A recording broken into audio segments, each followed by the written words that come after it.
बच्चा बाअखलाक कैसे बनेगा? वो माँ के कदम कैसे चूमेगा, बाप के कसम कैसे चूमेगा, जिसे आपने दीन पढ़ाया ही नहीं, जिसे आपने रोशनी दी ही नहीं। स्कूल के लिए दिन और रात एक कर रहे हो और जिसके लिए रब ने पैदा किया है उसके लिए चंद लम्हे भी नहीं दे रहे। आप सोचें, ये मैरिज हाल है।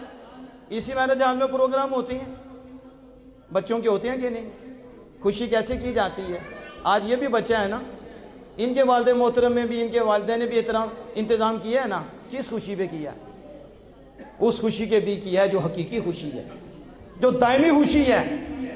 इस खुशी पे हमारे लिए आना भी मुश्किल होता है, और दूसरी खुशियों में जहाँ रोशनी कोई नहीं होती, अंधेरा ही अंधेरा होता है और रब का गज़ब बरसना होता है। हम देखो किस अंदाज से आते हैं, नमाजें हमारी चली जाती हैं। जो औरतें सज बज के आती हैं, उन्होंने नमाज कहाँ से पढ़नी है? अभी भी हम गौर करें तो हम में से पता नहीं कितनी होगी जिन्होंने इशा भी पढ़ी होगी, मगरिब भी पढ़ी होगी, फिर पता नहीं कितनी होगी असर